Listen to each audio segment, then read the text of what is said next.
We're going to demonstrate some of the simplicities of hydrotherapy. I want everyone to understand that hydrotherapy is easy. You don't need a PhD, you don't need a master's degree. It's simple, I call it plumbing and physics combined. When we want circulation in an area, we put heat there. It opens up the blood vessels and the capillaries. It tells the body reflexes to bring more circulation there. When we want to get rid of circulation in an area, we put cold there. It reduces the circulation. It moves it out. And sometimes just by flushing an area with good blood, really bringing in good blood, moving it out once it's done its job, bringing in some more, we can effectively bring about healing. And so many people are afraid of hydrotherapy or afraid to try and practice it because it's intimidating when you hear about it. You pick up books and they're this thick, like Abbott's Hydrotherapy for Nurses. That thing could have been crunched down into about 30 pages instead of the 300 or whatever it is. I mean, it was way, way, way overdone. Kellogg's book for hydrotherapy, I mean, he had so many hybrid cousins in that thing that it intimidated everybody from trying to actually use it unless they'd worked in the sanitarium for 3 years. I am trying to do this, and I'm not trying to oversimplify it, and I'm not trying to say that it's so simple it doesn't work. I want to make it so simple that you're comfortable with it from the very beginning. When I was in France, I saw in a bookstore, it said, I'm not even going to try and pronounce it because I know it wouldn't be right, but I knew that it was Windows for Dummies because I recognized the word Windows for Dummies on the front of this thing for this program for Windows 95. This is Hydro for Dummies, okay?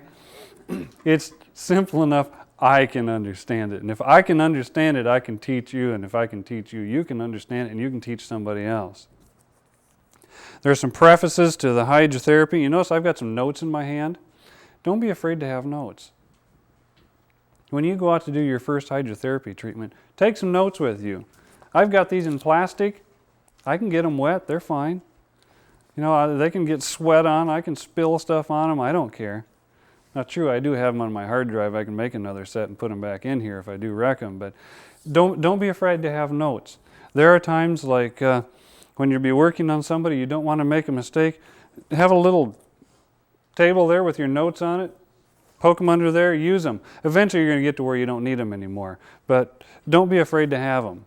Some people say, well, if I have notes, then the people won't have confidence in me. Just explain to the fact to them, I'm just trying to do this, and I don't want to make any mistakes, and I'm just going to be following this so that I don't make any mistakes in your care. 9/10 of what you do with someone and gaining their confidence is how you relate to them. When you're open and you're honest, they have confidence in you that you're not trying to run over your head. A couple of things I want to share with you about hydrotherapy. These are the people you don't deal with unless you've had a lot of experience. You do not deal with people who have diabetes. They have limited circulation and you can get yourself into some real trouble. Not so bad with the younger ones, but the more advanced stages, you begin to have real problems. They don't have circulation in their extremities, their hands and their feet. They don't feel. You could cook their flesh and they wouldn't even know it. And you could really hurt them. You don't want to deal with people who have cardiovascular disease or heart disease, valve problems. Within limits, you can work with these people, but you have to understand your limitations, and you want to gain some experience.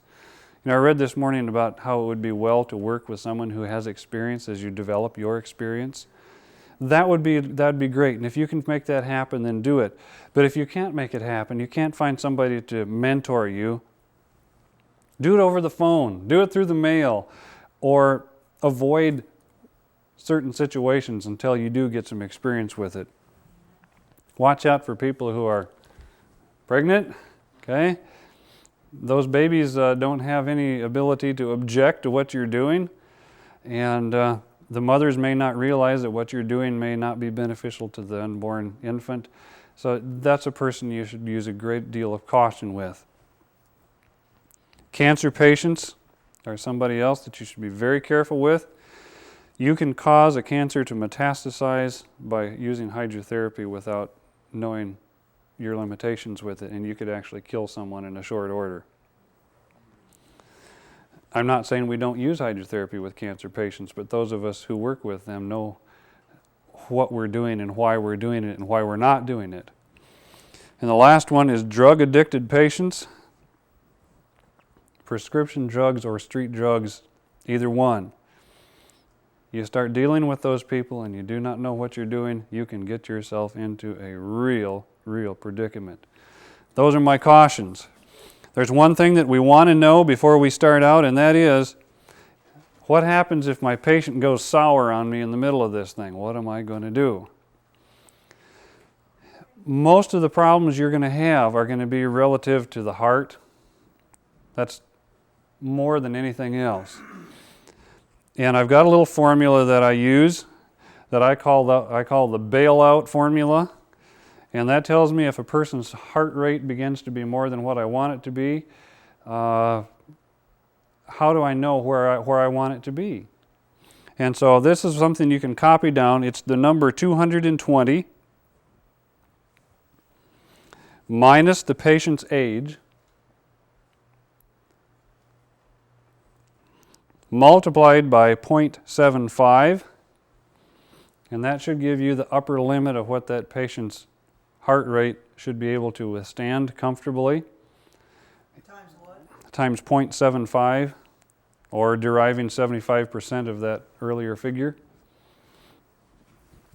And the reason for this is to give you a rule of thumb. Now, if it comes to the point where it is, let's say you decide that number is 196, it works out to that, and your patient is at 197 or 198, and they're doing fine otherwise, you might not want to bail out. You maybe want to just ease back a little bit on the intensity of the heat or the intensity of the treatment. You maybe just want to keep talking to them, ask them how they feel, are you dizzy, these types of things. Don't just panic because you get close to that figure. But that's a rule of thumb, okay? Well, we're going to start out with what we call a fever therapy. Now, later on in the training program, we're actually going to do a fever therapy program where our person is going to be fully immersed in hot water in a bathtub. That's a very, very important procedure because it's very effective, but it is dangerous if you don't know how to do it. I know there's a number of ways that people do it, but I constantly hear different ways to do it, and I begin to wonder, boy, that isn't very safe. So the way that I'm going to show you has been established as a very safe technique. It's been over and over and over and over without complications. It's a little more work, but it's a lot safer. But to start with, let's say you don't have a bathtub in the home you're working in. Most of the times you're going to discover as a medical missionary, you're going door to door, and you're going to have to work with what you find in the cupboard. You're going to work with what you can find in that home. And we've got a massage table here. This would be great to have in the home. Maybe you're one of these people who's got enough money you can buy one of these handy-dandy little portable massage tables that fold together and they weigh about 40 pounds and they look like a briefcase when you're done. We sell those from Battle Creek Equipment and they're really great, but maybe you don't have one.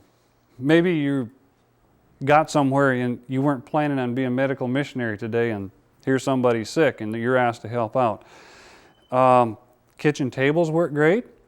When I was in France, I did all the demonstrations in the studio on somebody's kitchen table that we took apart and took into the studio, did our demonstration on, took it back home and had supper on it again.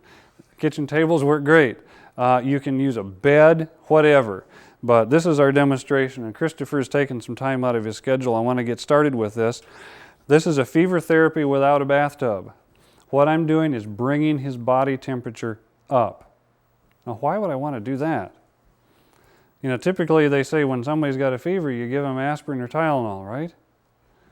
Bring that fever down. If the fever is not in dangerous limits, like, over 105 degrees Fahrenheit, or sustained at 104 or somewhere, that's good. That's a God-given reflex, because the little buggers that live in your system that are making you sick don't like that. God enabled your system to do something to eliminate them. You're cooking them alive. But you don't want to cook you. And so that's why you keep the head cool, so you don't fry the brains. You don't allow somebody to stay day upon day upon day at high fever rates because they'll get weak and debilitated. You know, a day or two of a elevated fever is okay within certain limitations. But typically, you can have someone who's coming down with a cold or a flu or one of these bugs that fly through. You raise their temperature up, you give them their treatment for a half hour to an hour, and that'll usually stimulate the system to come and overwhelm the microorganism, and they're well. You know, maybe they need to rest for the day or whatever, but you can shut a lot of these things off in their tracks with this simple little procedure. Now, we've got a pillow. We want our people to be comfortable. I'm going to have Christopher turn around, put his head down here. And remember, this is versatile. We can do anything we want to do. I'm going to combine the hot foot bath with this simply because I really want to heat his body up as much as I can. Maybe you've got more time to spend with this, and maybe you don't have the hot foot bath capabilities in the home. You won't do that. But it's much more effective if you can combine the hot foot bath with it. Now, before we turn the cameras on, I said most of the time you have this all ready before you get your patient here. He's in good shape, so he's patient with me. I want to show you to start out with so that we don't end up wondering what I did and what's under here. I'm going to put a sheet over Christopher. First, I'm going to have him roll his pant legs up, or pull them up, there you go, because I want to not soak his pants. You don't want people to get wet because you can get wet people chilled, right? Now I'm going to eventually cover him with a blanket. You can see I don't make a bed very often. That's which direction I've got this. Okay. But I like to put a sheet over him first because we're going to get him nice and sweaty. Really, we're not. But if this were real life, we would have him really sweaty. And we want to keep the blanket clean. And we also know that if we have two layers are better than one at keeping someone warm as an insulation factor.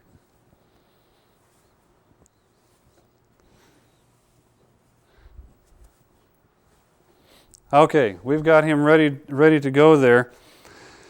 We're going to have to do a little bit of imagining as we do this. Some things that I want to know about Christopher are, what is his heart rate before I start the procedure? Okay? Because I don't want to, 15 minutes into this, say, oh, I forgot to take his pulse and find out that it's very low or very high. I want to know where it was when we started, because maybe he's always very high or very low. And maybe this is a normal or an abnormal, and maybe he's so high that I don't even want to try this. So before you get started, you want to take his pulse. So we'd pull out one arm out of here, we take his pulse. You've always got to have a medical missionary without a second hand on their watch isn't a medical missionary. You've got to have that. Okay, we're going to take his pulse. Everybody knows how to take a pulse? Okay. If you don't want to sit there for a whole minute putting dents in his wrist, do it for 15 seconds and multiply by 4. Simple things. I know I've got a friend who's a physician who can grab your hand for about 4 or 5 seconds and know what it is. It's uncanny. He's just done it so many times, the math is in his head. I like to do it a little bit longer because if there's a irregular beat or something in there, I'll get a little more feedback, more information to deal with. I would like to take his blood pressure before we get started on this. I think that's a good thing to do. And as a medical missionary, you'll want to have a blood pressure cuff in your possession and probably a stethoscope in your possession. They're not that expensive to get. If you have problems finding those, I've got a source for those, that a company who is willing to sell them to medical missionaries at a reduced cost because of the mission projects that we're doing. And we'll be actually teaching you how to take a blood pressure before we're done, for those of you who haven't done that. Anybody not done that? Okay, most of you have, but some of you haven't. We'll be teaching that as well. Okay, we know his pulse, it's in good good ranges. We know what his blood pressure is. It's in good ranges. We're happy with all this. I mean, he's got a twinkle in his eye. I don't think I'm going to lose him in 5 minutes. I'm pretty happy to start with this procedure. Okay, I want to do several things. It's great if you have all the hydroculator pads and all that kind of stuff that, that you'd work in a hydro clinic. That's great. But I don't have that in somebody's house. I have what I can find. And towels work great. Blankets work great. Rags work great. Whatever. How are you going to get them warm? Well, most of the American homes have microwaves. Microwaves are pretty good at heating up towels. You get them wet to start out with. But do yourself a favor. Leave those parts dry so you got some handles, okay? So you don't burn yourself.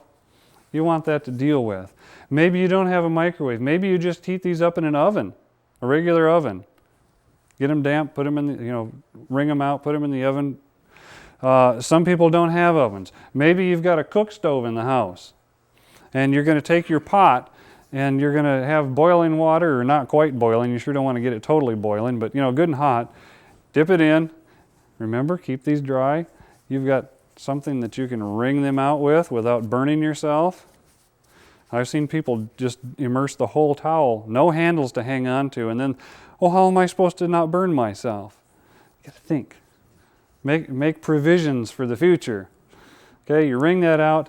You don't want it totally dry and you don't want it dripping wet. Okay, this smaller towel, I'm going to place under Christopher. If you'll sit up for me just a second. I'm going to lay that right beneath right where at the base of his spine, and I'm going to have him lay back down, and I'm going to see where it stops. I don't want to go up and cook his brain or anything, but it's right all the way full length of the spine. That's going to help to warm him up, but it's also going to help to trigger a neurological reflex because it's on the spinal cord, which is attached to the brain, and all your information center runs through there. It's going to give him a reflex to warm up some extra. It'll make your job easier. Okay, I've got Christopher with a t-shirt on. You can work with or without a t-shirt. If it's a man and you're having to work on a woman, cautions, okay? Make sure you've got your wife with you, or make sure that the lady next door comes over, or somebody. Don't go as a man or two men to a door and start working on someone of the opposite sex. You're going to get yourself in trouble sooner or later. Use your mind. God gave it to you. Think about that. And if you're working on a woman, then go ahead and by all means keep a t-shirt on her. You're going to have to turn the heat up a little bit to get through that, but that's about it. Now, if I didn't have a t-shirt on Christopher, I would put a single layer small towel. Okay, let's put your hands down by your sides there. I'd place it on his chest because I don't want to lay the hot towels directly on him. I'm going to fry his hide doing that, and it's going to be very uncomfortable for him. Now, the more dense and thick your pads are going to be, the better it's going to be for you. And so a big towel works great, or you can, if you don't like to work with big towels, if it's awkward for you, you don't have strength in your hand, then use several hot towels, smaller ones. Some people like to take wool cloths and or cotton cloths and whatever, and put several layers together and sew them up, and you've got your own heating pads already made. You can do this with a thermophore. The Battle Creek thermophore works great. There's lots of ways to do this. You may find that you have no way of heating your towels up other than taking black cloths and lying them in. If you're in the tropics somewhere and you have nothing, you could hang them out on a hot rock or somewhere and heat them up, or put them under plastic and heat them up. However it takes to get them. Well, I'm going to take these and I'm going to dip them in, and I'm going to wring them out very, very carefully. And don't get in a rush. You've got him covered. He's in good shape. You wring them out. Be careful not to burn yourself. Now, careful, don't burn him. Typical thing people want to do is take this up and they say, well, I'm having a hard time getting it down far enough here. And they'll lay it down and they'll end up with it dropping it on his face, or they'll drop into his chin and burn his neck. We don't want to do that. And so a lot of times I'll take this little towel and bring it up to here and tuck it right there. Okay, I'm not going to burn him. And there's our hot one. Let's cover that up with another dry one and insulate that heat in.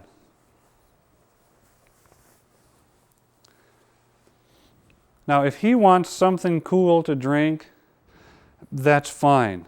In the full immersion bathtub treatment, where we're doing a fever therapy treatment, I'm cautious about giving them something to drink because then it plays games with the temperature in their mouth, and I don't know where their temperature is at. But we're going to keep the thermometer in his mouth so that we know where he is. When we bring his fever or his temperature up, then we've got it where we want it. We're going to maintain that by how much heat we apply to him. Too much, too little. Now typically somebody's going to say when you do this, that's too hot or that's not hot enough.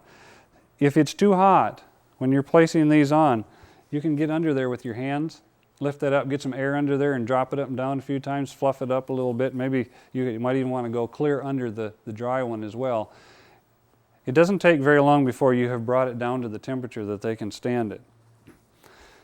And especially with children, it's always too hot. I don't care what temperature it is, it's too hot with children. They don't understand that. But don't burn them. If it's too hot for you to leave your hands under there, it's too hot. Now you're going to want to change these probably every 5 to 8 minutes, depending on how thick they are, how well you've insulated them, and how warm you want them to be.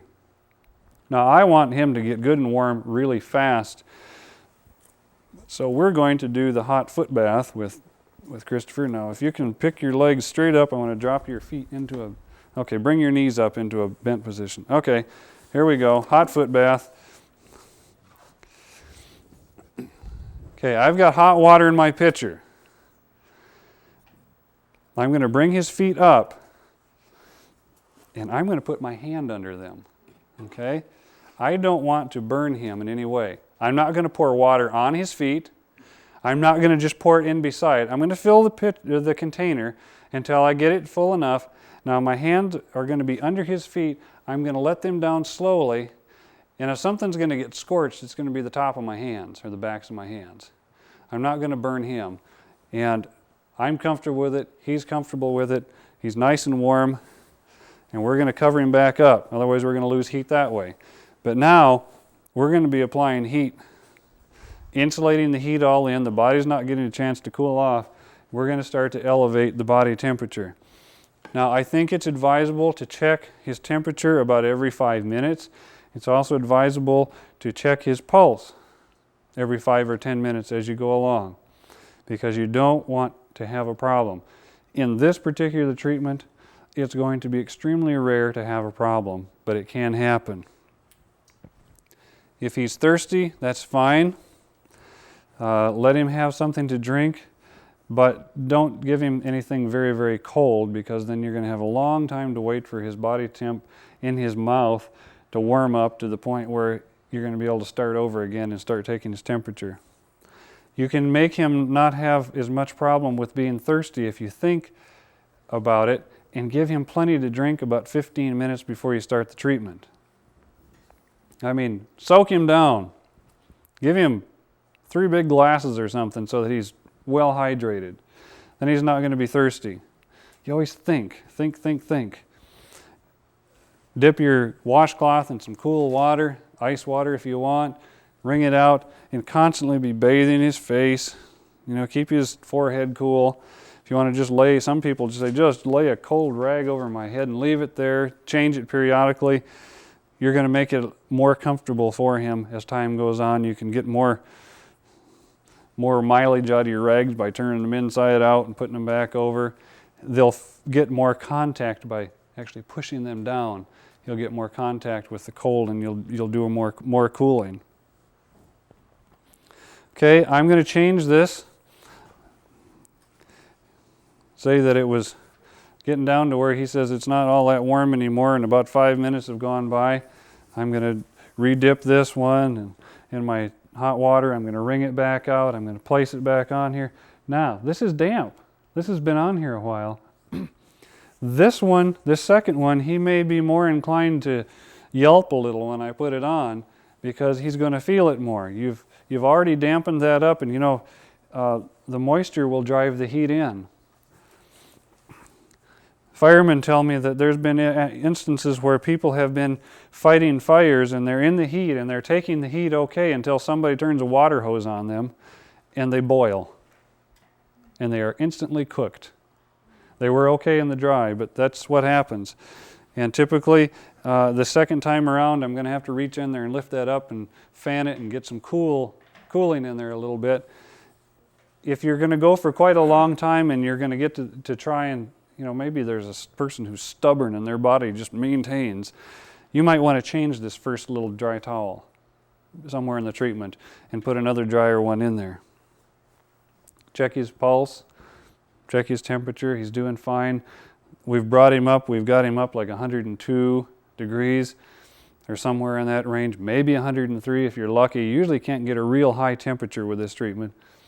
But I want to maintain this for approximately 30 minutes at a minimum, maybe 45. Got a question? Yes, the towel along the spine, is that also changed? That's that one. I'm glad you brought that up. The towel on that spine typically will stay for the duration. You might change it once if you're going to be doing a long treatment where you're going to be there a long time. Some people's bodies will just, and they're hot. And other people say, not going to change. They're really got a physical force in there, and they can, this is a guy that can go out and stand in the sun and not sweat, and the guy can go in Alaska and not be cold and that type of thing. Typically, most people are going to not be able to regulate against you. Snakes and salamanders, they do whatever you do to them. If it's cold, they're cold. If it's hot, they're hot. We are what we call regulators, and we fight against whatever it is and stay constant. But with this, we overpower that just a little bit. Now, I want to share with you some of what we call the indications and contraindications for this type while we're letting him warm up.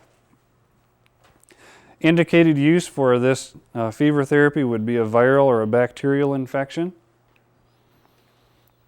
Let's say that you're out in the mission field or who knows where and you do not have antibiotics or anything else to work on this thing. This is one way you can fight this. A cold or a flu. Somebody who's just plain really run down, this is a real restorative for somebody who's just run down. Anytime that you have a need for a stimulation of the immune system, person who's obviously really just down, their immune system is not up, they get sick with whatever comes along. This really helps because it'll stimulate the increase in white blood cells as well as just the temperature increase. Your contraindications, you do not want to deal with people who have significant hypertension or high blood pressure. Caution on those with diabetes. You maybe will use this part of it with caution, but I'd avoid using the hot foot bath with them and use this a little slower. It might take more time with a person with diabetes. But again, don't have a diabetic be your first client, okay? You want some experience before you do that. Heart disease, when you get started, you really want to ask them some significant questions about their medical history. Do you have a pacemaker? Do you have a problem with your heart? What's your cholesterol like? Do you have any occluded arteries? What's your typical blood pressure and what's your typical heart rate? And a lot of those types of questions. You want to know a little bit about what you're working with before, so you don't get yourself into a jam. I made a oops last week, and talking to a man on the phone, I told him what would be the standardized dose for a typical herb that he wanted to take. He called me back about a half hour later and said, I forgot to tell you, I'm taking such and such a food supplement. And I'm going, oh, never thought about that, to ask him, what else are you taking? Because that particular food supplement happened to be unnatural, synthesized form of what the herb would cause his body to make. So we would have been way over the limits on dosage. You always want to ask questions.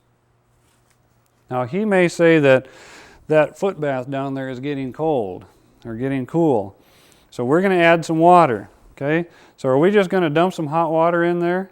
No, we're going to have him take his feet out. I know this seems tedious and ridiculous. We're going to add our hot water. Now we're going to stir it a little bit so we're not going to burn him on one side and freeze him on the other, and very gently let his feet back down in, and then keep him back covered again so that heat will stay in there. This is very easy. I'm not working up a sweat doing this at all. I'm not hurting my back. I'm not having to think a lot because I've got some notes here so I don't mess up. When you do this a lot, you get to where you don't even think about notes. You're going to be dealing with what's happening with the person, and you're just going to be working instinctively after you've done it for quite a bit. Okay, I'm going to say that Christopher has been, you don't want to just flop that cold towel back on there when it's really wet. You want to be gentle, otherwise they're going to feel like you're being a little impersonal.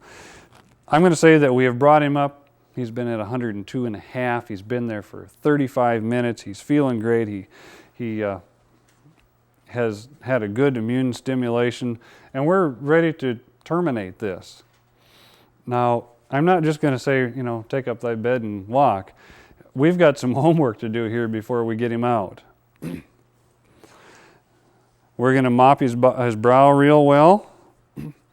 Typically, I want to deal with down here first. Get rid of this foot bath. And so I'm going to take a towel down here, and I'm also going to take a different pitcher with some cold water. Now, aren't you glad we're not doing this for real, Christopher?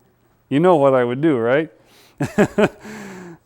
Okay, we would take and have Christopher lift his feet up. We'd put our hands under him again, and we would pour nice cold water all over his feet. Now, that turns people into opera singers quite frequently. So, it's nothing unusual if they yell just a little bit. That's fine. And it depends on what you want to do. If you want a big towel, little towel, whatever, it's up to you. But you want to dry the feet well. Now, one of the things that people forget to do is water gets between the toes and gets under the toes. And if you don't get those toes dry, you're going to get this boy chilled, and he's going to be sicker when you're done than you got started with. So dry him very well and take care of all these areas. You want to get in between the toes and get him totally dry under the very, very bottoms, and know that he's really dry. And then cover him back up. Don't let his feet get exposed to the draft and get him cold again. We're going to work on getting rid of this pack here. You can just reach in there quick and take the whole thing out of there. And typically you wouldn't drop it on the floor if you're in the kitchen. You can sit it on a chair, sit it on another table or whatever. And now it's up to you, whatever you want to do. You quickly put the cover back on so you don't get him chilled. The reason I like to work without the shirt is so that I've got access to his body. I really would like to just have him in his gym trunks or something so that I've got the whole body to work with when it comes to cool down. And these used to be an old towel. And they're a little small for my hands, but they'll do. One of my daughters made these for me when she was in a hurry one day when I said, I've got to have some of these quick. And so we just took an old towel that was over the hill. And I laid my hands down. They drew around them with a crayon. And I think it took them about 5 minutes and we had mittens. I like to use these. You can use a cold towel and just wring it out. It's up to you. It's whatever you want to do. And let's say you don't have the mittens. You're just going to take a smaller towel. Let's say you're out of towels. You can take this one, the one you had under his spine. And you can just take and dip that in nice cold water and wring it all out. And typically you don't want the shirt on. Now if you're dealing with a woman at this point and you're a man, you're going to want to have a female attendant to help you because you're going to want to go under the shirt and you want to get rid of any perspiration you're going to find. sealing the pores, closing the pores, and cooling the body down just a little bit. Okay? You're going to, do the arms, do his neck and his face. You're going to want to come up. Since this has been very warm, you're going to have a lot of sweat and perspiration on the legs. They're going to sweat all the way up onto the thighs. Dry that and cool it all down. Once you've run over it with the cold, you might want to run over it with a smaller dry towel just to make sure it's dry. And now you can just lay your feet down, okay? And we're just going to let him just rest for a while. We don't have him draped right? Okay. We don't want his toes getting cold on us, do we? Okay. Don't ever let somebody get up and run away like a gazelle when you're done with this. They need to rest. If you want to take them out of this and go put them in their bed or whatever, there is a chance, depending on how long you've had them here, that they might break out into a sweat again later on before this is all done. And so I recommend to people, go ahead, get in your bed, rest. If you're going to perspire just a little bit, that's fine. Don't get up and get drafty and get chilled. You may have to hang around and mop them off one more time. Or if they have a shower handy, have them go take a contrasting hot and cold shower or something, but end with cold. Sufficient you can cool their body down. And then you will have pretty well run the whole gauntlet and done your whole procedure. Your homework's been covered, everything's done right. The disease has been wiped out, and your person is healthy, their immune system's been stimulated, you've got good circulation going, and you can be quite happy that all of this has taken place. But I missed one very important aspect. Praying. We don't want to do this without asking the Lord's blessing on it. Some of your patients, or some of your clients, or however you want to, students, however you want to work this, are going to object to you praying. You ask them. Say, Christopher, would it be okay before we start this if we asked that the Lord would work through this to help restore your health? And almost always they'll say yes, but once in a while somebody's going to say, I'd rather not. Maybe it's a Jehovah's Witness or a Mormon or whatever, and they think you're praying to something that you shouldn't pray to, or maybe they're a non-Christian, maybe they're a New Age, whatever. They take offense to that. Then don't pray out loud, but don't forget to pray in your mind.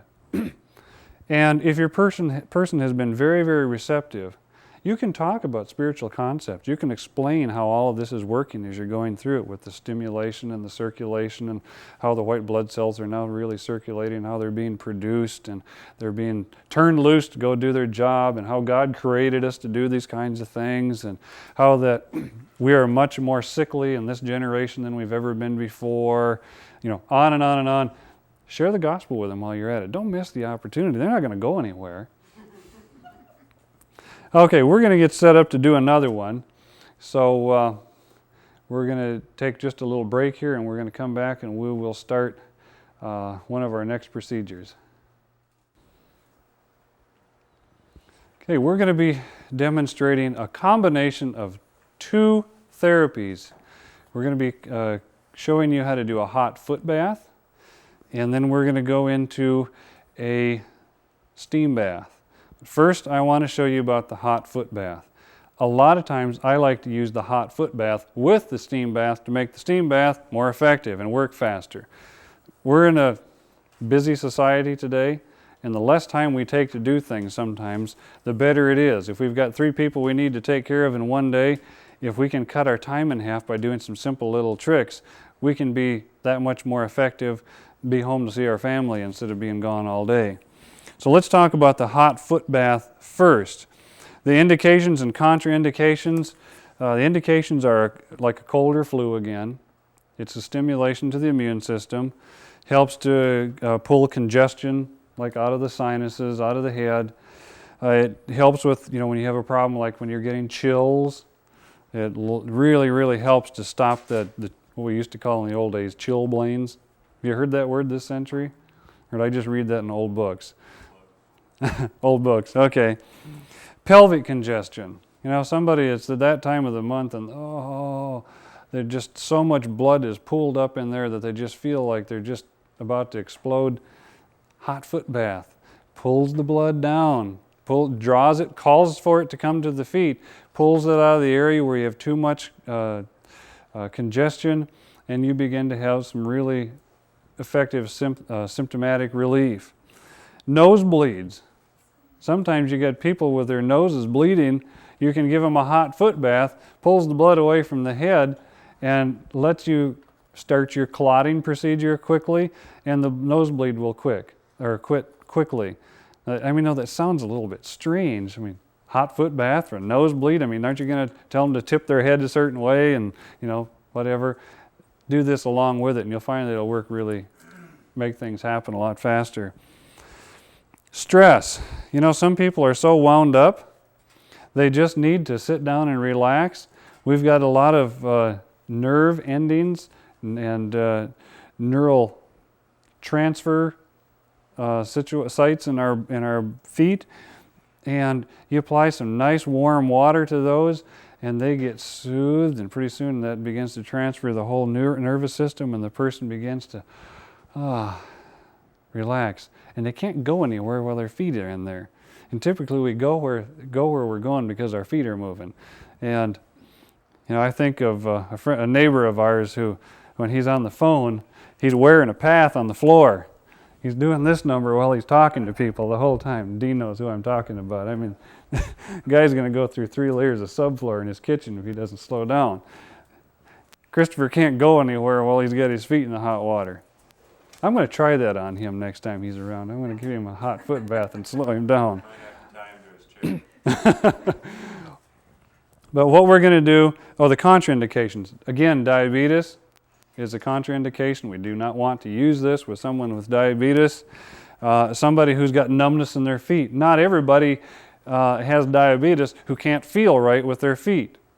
Maybe this guy has frozen his foot a dozen times. Maybe he's a dog sled racer or something and he doesn't feel very well in there anymore. Maybe he's had some sort of injury or neurological trauma. He doesn't feel. He's got numbness in his feet. I don't want to burn his flesh off and him not realize what I'm doing. Maybe he's got limited circulation for some other reason that I don't know about. Some people have eaten so many hamburgers and so much pizza and so many milkshakes that they don't have good circulation anymore down there, and they don't have diabetes. And that's another reason that we always want to make certain that there's good feeling there. Well, I'll ask him, do you have good feeling in your feet? How does he know if he's got good feeling or not if he's never had good feeling or it went away over the course of 6 years and he doesn't realize it? So I'm going to want to come down here and poke him just a little bit and ask him, do you feel that? Some people won't even feel it, and you'll wonder what's happening. You want to see if he actually has any sensation. Sometimes you actually have to give him a little bit of pain and see whether he really feels that stimulus or not. And if he doesn't, he's not a candidate for the hot foot bath. But let's say that Christopher is a good candidate. We're going to pull his pant legs up because we don't want to get him soaked there. Okay, here's our hot water in our pitcher. Somebody's watching very closly on this video. They might catch me pretending this is the hot water next time and the cold water the time before. Yeah, I think teenagers would catch me on this one. They're good at grabbing me for being inconsistent. I was good at when I was a teenager. I caught all the hypocrites. Okay, I'm going to put some hot water in here. I'm going to fill this thing all the way up, and I know we're not going to do it out of a little pitcher. You're going to want something bigger, but this is for the video. Give me your other foot. My hands again, under there. The temperature of this, by the way, is about 105 to 111, depending on what people can take. And that's Fahrenheit, by the way. We're going to let his feet down easy, and he says that's fine. Maybe a little warm, and if it's a little warm, you might want to pour just a little bit of cold water and stir that up for him. You don't have to be worried about pouring the cold water in. You're not going to hurt him with that one. Okay, he's fine. He's going to be nice and contented there. And typically, I like to go ahead and wrap him up. You don't have to do that. It's probably not going to do that if it's summertime, but I like to do that most of the time, especially this time of year. Take a sheet or a blanket, if you want to pull your feet in just a little bit so you're easier to drape. Whoop, and we'll just wrap them up and keep them warm. You can do like the barber and put a clothespin in back, or if you're good at tucking things in, safety pin it, however you want to do it, and just keep him nice and warm. And you can continue to add more hot water as time goes on. You remember, when you want to add some hot water, you don't want to pour water in on his feet. You want him to lift his feet up. Okay? You've got your hands again under there. You're adding your hot water. You've got that a little bit warmer. Stir it a little bit before you put it in so you don't have any hot and cold contrast to burn him with. And very gently let him back down in. Great for, like, if you've got a sinus headache. It's really good at helping to pull some of that pooled congestion away from the sinuses. And you want to make certain as you're down here that you're not going to get any air circulating up through there. And so you kind of tuck that around and make certain he's not going to get drafts up through. And that's really all there is to the hot foot bath. If you wanted to, let's say that you're going to really get that really hot, and he says, I'm a little bit sweaty, or I'm feeling a little bit of the prickly or something, you can do the cold on his forehead and on his face. Some people like to actually take a smaller towel like this one and get it cold and actually wrap it all the way around and keep him cooler that way. This is versatile. You can be the one who decides what to do based on what he's telling you. So you want to be communicating. Is it too hot? Is it too cold? Is it, too far away? Is it too, are you comfortable? Do I have your legs tucked wrong and your knees are hurting on the bottom of the chair? You want them to talk so that you know what's happening. You can leave this as long as you want to within normal ranges. Typically, you're going to be doing it for at least 15 minutes. Otherwise, it's really not worth doing. 15 minutes is probably the minimum time. I like to do it for up to a half hour. We have found that this helps alleviate pain for some people with migraine headaches as well, especially if you catch it as it's happening or just before it happens. We have a couple of herbs that we keep on hand that I find that I get a migraine about once or twice a year. I used to get them about once or twice a week. And then I found that I cleaned up my diet and did a few other things and got rid of the migraines out of my life. Didn't have them for 7 years. And I don't know if it's age or what has happened. Maybe I've backslidden on something that I haven't noticed. But I get one once in a great while. I want to get those herbs in right away, but I want to get that blood out of my head before it blows up. And this is one of the things that really works well for that. We're going to get him to the point where we say it's time to terminate. And he's not going to get so hot that I'm going to be checking his pulse and his blood pressure and, that type of thing. This is not a very severe treatment. We want to cool him down. How are we going to cool him down? Okay, we're going to bring him up here and we're going to take the cold water again. Now, some people may not be able to take the cold water. It's not always advisable to do the shock of the cold water. The cold water is to stimulate the immune system. And let's say that this poor boy has had a migraine headache. I'm not going to do the cold water. He's already got enough trauma in his life. I'm not going to shock him with cold water. What I am going to do is I'm going to take my cold mittens or a cold, well-wrung out towel, and I'm going to bring his feet up. We'll just get the draping out of the way so the camera can get a better shot of that. And I'm going to go ahead and cool this area down gently. I do not want to make a shock to the system for somebody with a really severe headache. Especially, you realize with someone who you're dealing with a headache or various types of congestion, when I pour the cold water, what am I doing to the blood? I'm jackhammering it back to where it came from. And they're not going to appreciate this end of this relief that you just gave them. If you're just doing this because he's got a cold or the chills or whatever, this is a good stimulus for the immune system. Go ahead and pour the water on and let him scream.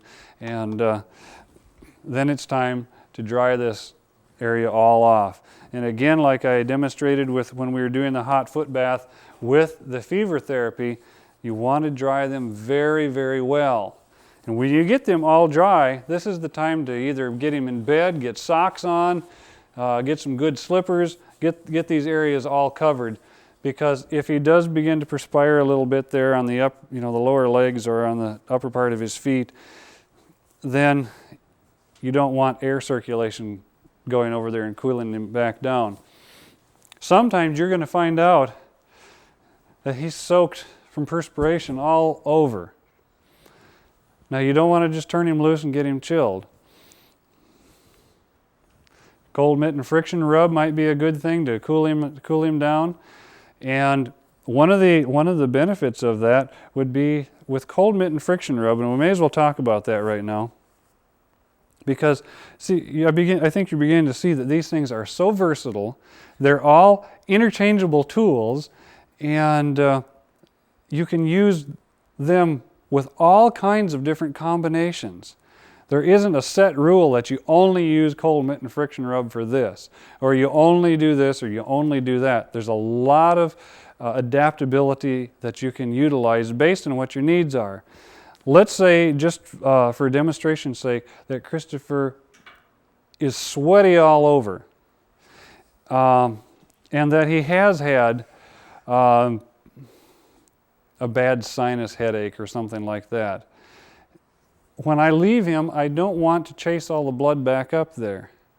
A cold mitten friction rub is going to call circulation to the skin everywhere, wherever I touch it to. So when I'm finishing him up, I'm also fixing it for a longer period of relief. And so he's going to give me an arm. I'm just going to be careful how much I drape and undrape. And here's my mittens. I've dipped them in the nice ice cold, well, here's my ice cold water. Somebody's going to catch me on dipping into the hot foot bath there and pretending it's hot or cold water. Okay, I'm going to wring them out really well. If they're really, really dripping wet here, you might want to just take them off and, get them well wrung out. Undrape your person, and you begin to do this.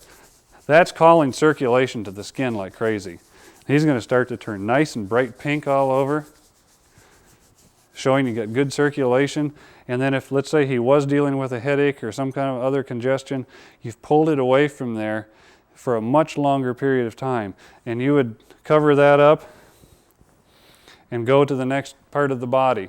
This is why when you do these types of things, if you know what you're going to get into before you get started, you might want to just have him in his swimming trunks, or if it's in a home and you're private, just in your underwear or whatever, so that you've got more access to more of the body surface. And once you're running over with that, you want a dry towel. And you want to make sure that you don't leave him wet anywhere. You want him dry when you're done, all the way over.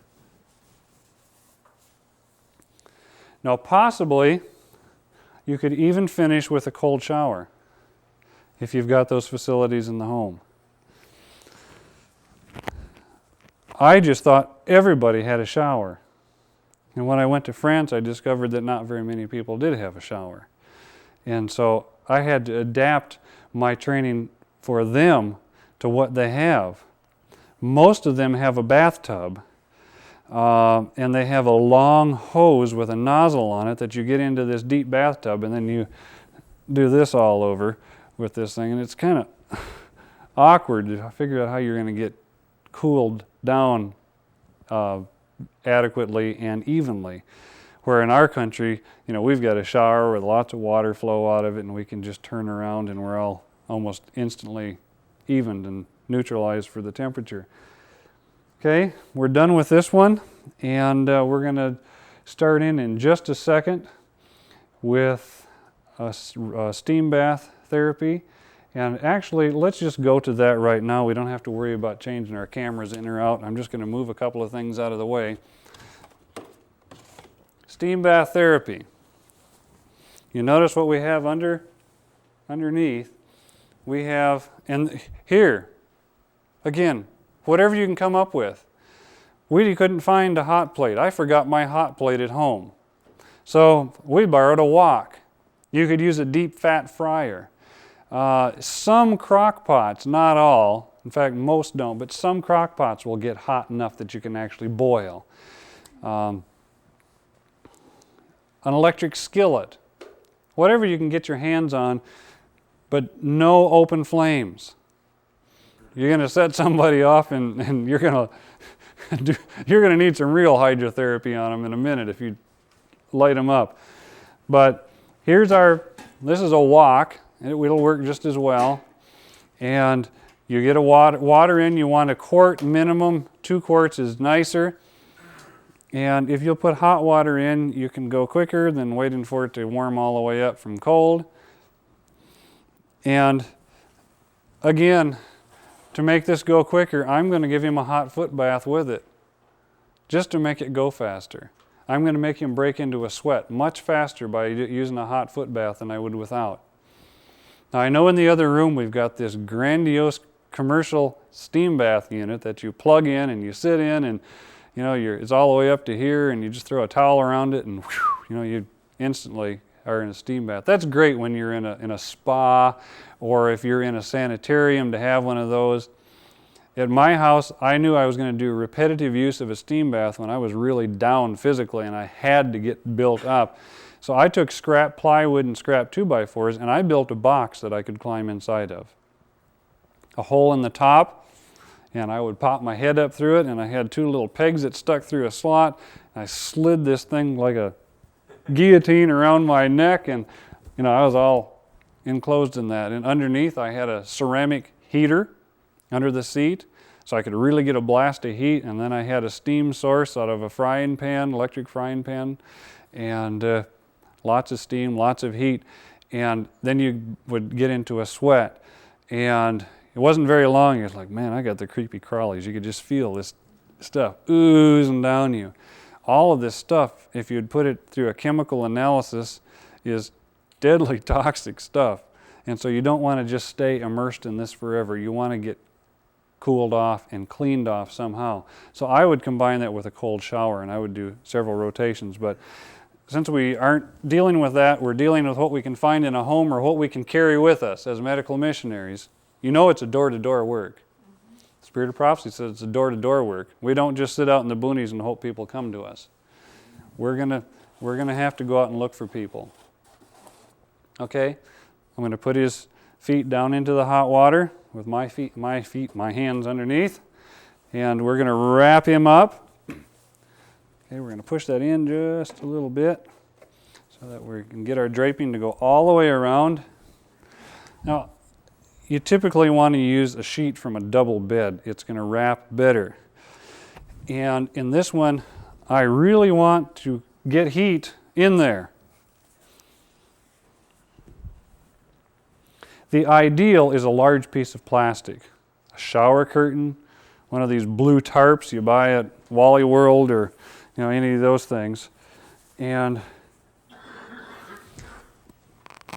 over the top of that, you want an insulating factor like a blanket, because you want him to stay nice and warm the whole way through. Now, if you've got a lot of humidity and steam and heat rising up in here, some people get uncomfortable around their neck. And so you can take a cool, well-wrung out towel, and you can just pull this back, especially if you've got plastic in there. If you're working with plastic, this is an ideal thing to do. You want to take this precaution because it'll keep you from making his neck uncomfortable. It's going to keep him cool, and you're not going to have that like steam building up right under there. He's a candidate to drink all the cool water he wants within limits. And if you're a good attendant, you're going to want to be cooling off his face, cooling off his head. Some people say, just wring out a towel about this size really, nice cold water, and don't wring it out real well. And just put it over me just like that, because it feels really nice to have your head cool while the rest of you is miserable. For some reason or other, you can tolerate it a whole lot better this way. Looks like we're getting ready for Christmas. He looks almost like a shepherd here, all wrapped up like that. And continue, see, they can't get their hands out. They can't do what you want to do, so talk to them, and typically they'll actually like a little more attention with cooling the face off than you're actually thinking about doing. So you want to make sure that you're really doing what they're asking you and making them comfortable.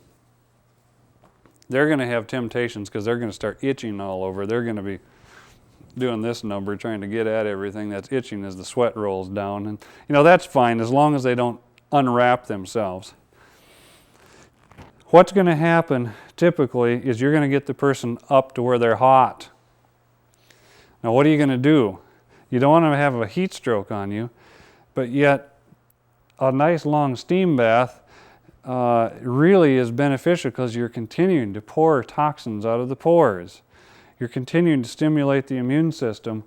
What I like to do is do this right next to a shower. And I'm going to take him quickly, unwrap him. I'm going to take him out of the foot bath and stand him up in the shower, and I'm not going to turn ice cold on him. I'm going to start out with probably the same temperature that he's got in his steam bath with him, nice and warm, so there's no shock. Now you're going to turn the cold water gently. You don't want to shock, because you don't want him to pass out on you and tip over. People actually, if they're stimulated too rapidly, will go into convulsions and that type of thing. You don't want that to happen. Very, just gentle. You're just going to reach over and you're going to turn that knob, and you're going to go real slow over to where you're onto the cold now. As hot as he is, taking 10 seconds to go from hot to cold may sound like too long of a time, but not for his body. His body's, even under the cold water for 15 seconds, it's still a shock to the body somewhat. So you're very slowly. Your first rotation, you're not going to go terribly cold with the water in the bath, in the shower. The next time, you're going to put him back in here, you're going to wrap him all up, you're going to heat his water back up, and he's going to go not as long this time. Underlying, he's still warm. His body temperature is elevated. All of the materials are elevated, and the chair he's sitting on, everything's ready to go. If you're going to take and watch it on your clock, this time he's going to get hot and miserable quicker than he did the first time. I like to do it 3 times. Each time you put him in the shower, he's going to discover that he wants the water to be a little colder than the time before. And if you would go as long as 5 times, which I don't think is unrealistic, I like 5 rotations for myself. When I get done with 5, I feel like Superman. I am just on top of the world.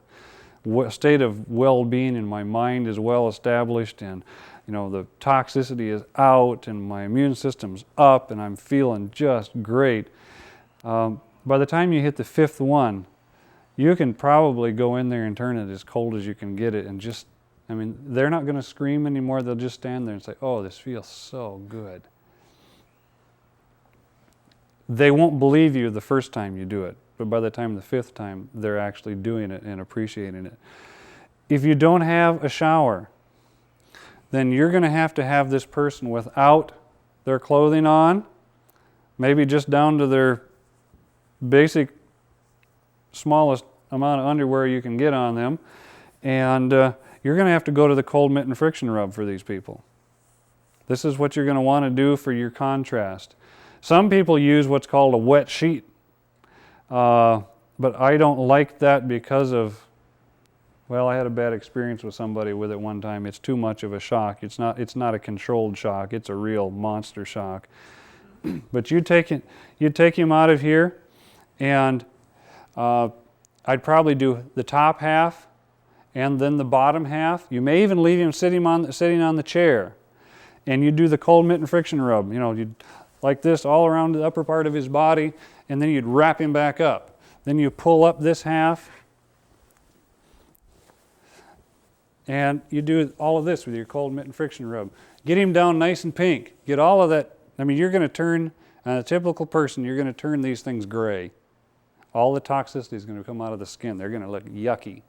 You're going to have scum on the water when you're done dipping it. All of that stuff has come out of the pores. Especially this, the more sick the person has been, or the worse their diet and lifestyle has been. If it's a person who's been smoking a lot, they're going to turn yellow gray from the nicotine, and it's nasty. But that way you can do that, 3 times. Especially for a person who's a little weak. Maybe they can't stand up and get into the shower and that type of thing. You can leave them right on the chair. Do the top half of the body, cover it back up, do the bottom half of the body, cover it back up. He's still there, he's still ready to go.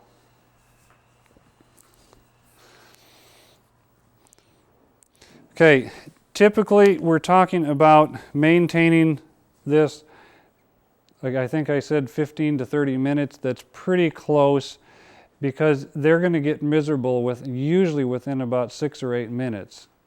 The first time, and the next time maybe 5 minutes. Now you're going to run into some people who grew up in the tropics, and they're going to be able to take heat like you can't give it to them. But then you're going to have to use your head and not their head, because you don't want to hurt the person with the heat. You're only there to bring a sweat, you're there to bring a stimulus to the immune system and a purification. A lot of what you can do in a detox program can be done with the steam bath. I know that there's a lot of great things done with herbal detoxes. There's a lot of great things done with colon detoxes. Unfortunately, there's more done with that's in D form than there is in re form. It's way overused, and you want to be careful with that. I know some people who have a bucket in one hand and a colonic board in the other, and they think they're a medical missionary, and that's the only thing they know, and they go out and make people sick left and right. But this actually is a safer detox of getting poisons out of the system than you can find in almost any application. The steam bath, the indications and contraindications, since we've gone right into that, depression. A steam bath is great for turning the mind around. You take a person who is a chronic depressed person, you'll turn their mind around to where they're going to be feeling really great. I bet you're getting hot in there. Let's take the blanket down. I forgot, I'm over here in a sweater roasting under these lights. I'm going to end up having to do some hydrotherapy to him here to revive him when we get done. Arthritis. This is of a great benefit to people who suffer from arthritis. It relieves the symptoms, and it helps to work on the cause a little bit. It helps purify the system, and a lot of times you're dealing with an immune system that's gone bonkers for a number of reasons. A cold or a flu. This is an excellent thing to either kill it or at least shorten its duration. Someone with a low immune system, somebody who's, caught every bug this year, do this for about 3 days, every day. If you're going to do it on a long-term basis, because this person has a really, really badly suppressed immune system, give them up to 5 days, one of these every day, and then give them 2 days off. Give them a chance to hit their equilibrium, and then come back and do it again. Systemic impurity or toxicity, that's a person who's been living a really poor lifestyle. Maybe it's a person who's been chronically constipated, or for any reason that their system is really toxic. Their breath is, terrible, terrible breath. Somebody's breath smells like a barnyard. That's usually because they have one inside of them somewhere. And this will help get it out. Do not use this to try and detoxify somebody who's had chemical poisoning, because if that person's been chemically poisoned, the last thing you need to do is turn up the heat. You want to help flush the system out with a lot of fluids and a lot of fresh air and that type of thing. Your charcoals and your poultices and whatever, but don't turn up the heat with a lot of chemical toxicity in there. You could damage their internal organs or their brain. The contraindications, diabetes. Now, the steam bath without the hot foot bath you can do with diabetes if you're careful, okay?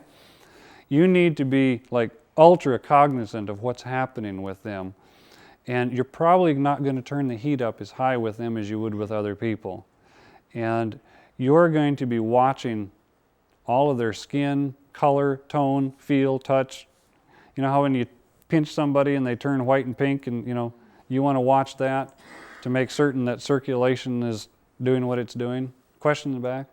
There are a lot of people that are borderline diabetes. Okay, borderline diabetics are not going to have the vascular disorder or the circulatory disorder that someone with a full-fledged case has.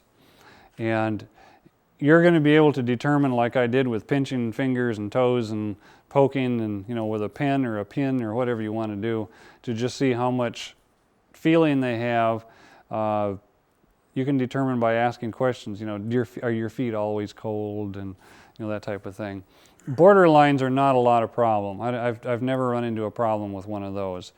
Typically a person who has a full-fledged case of diabetes is for a number of years without the circulatory disorder before it really begins to take effect. Hypertension, somebody who's got blood pressure about 278 over 190, I would be real careful about putting in here. I think we'd work on some other things first. Somebody with a very irregular heart rate, I'd be afraid maybe it'd shut down or go bonkers on me in here because of the heat. Somebody who has occluded arteries because they've lived at McDonald's or someplace and they've been eating grease burgers for 3 meals a day, I'd be a little bit careful with that person about putting them in here. They may not be able to take it. They might be able to take one rotation, but they might be able to take all 3. It's really going to depend on the severity, and you're going to have to get some help on that. And friends, it's not wrong to go out and seek a relationship with somebody who's a well-qualified registered nurse, or somebody who's a physician or a naturopath, or somebody who's in your area. Explain what you're doing and why you're trying to do it, especially if they're a nice, conservative Seventh-day Adventist Christian who's sympathetic to your type of work. But don't betray their confidence. I mean, if they're going to place some confidence in you and say, okay, I'm going to help you out, I'm going to put myself on the line for this, don't go past where they're comfortable in helping you. Do not do this to somebody who's got poison ivy or poison sumac or poison oak or, one of those things. You're going to make that poor person so miserable they wish they'd never heard of you. And that's pretty much the contraindications for it. And I think you'll find that this is a very, very beneficial procedure that you can utilize. You'll get a lot of good results out of it. Your people are going to be impressed because you're really doing something for them. And they're going to enjoy this. They're going to feel better when they're done. Got a hand out there? Yeah, how warm is the room when you do all this? How warm is the room? Okay. There's going to be a little contrast between the room and the water. The water is going to be 107, 111, somewhere in there for temperature for the foot bath. The room, the warmer the better. Because if the room is very warm, let's say it's 80 in the room, I'm not going to run a risk of chilling Christopher when I try and run him out to the shower or when I'm doing the cold mitten friction. I'm not going to have him getting chilled while I'm working on him or taking him from transition from one procedure to the other. If you can't, if you're not in a room where it's warm, you're going to have to be more careful about how much you can keep him draped. I mean, you may want to drape him all the way into the shower with the water already turned on warm and, turn him loose and get him right back out. Maybe you want 2 sheets and 3 blankets. It depends on what you've got to work with. Question? Yeah, can you use something like a lawn chair, or would you rather have something with a hard base on it so that the steam doesn't scald the... Well, as far as what you can work with, I like to use a old rickety yard sale wood chair. That's my favorite. Preferably oak or beech or hickory or something. And you can find those, well, before antique nuts went loose, you used to get them for $2 in yard sales or 50 cents on an auction or whatever. They're a little harder to come by now. You could use, like we're using right now, a plastic chair. They work pretty well. You don't want to use something with upholstery on it because you're going to ruin the upholstery. You don't want to use something that has nothing but like a caned bottom or wicker or cane, because like you said, the steam's going to go right through and it's going to be real irritating on the bottom side of this person while you're trying to work on them. Those are pretty much the precautions as far as, you know, the materials that you're going to be working with. The ideal is if you have a steam bath, but without a steam bath, I like to put a sheet so that's next to the skin. I like to put plastic around the outside of that and maybe a blanket or a quilt around the outside of that for the insulation value. The reason for all that is this feels better on the skin than plastic. Plastic is going to stop all this stuff from just soaking all of the draping. This is going to get soaked, that's fine. But I don't want all my blankets soaking wet and moldy when I'm done. And if all the steam's ending up in the blanket for my insulator, it stops insulating after a little bit and begins to actually cool them down, and he's not getting the benefit. So that threefold alliance there is going to be your best bet if you don't have an actual steam bath to work with. Okay, let's wind down and then let's head into our next setup. We're back and we're going to demonstrate contrasting hot and cold soaks. These are something that mothers do for children, at least my mother did for me. I grew up with this, although I didn't grow up with it with some of the application that we're going to show you today. There are a lot of opportunities to enhance or improve these things as time goes on. But I want to just demonstrate very quickly. This is a very short procedure, very simple, doesn't take a lot of equipment, but it's very beneficial. The indication for a contrasting hot and cold soaks would be inflammation.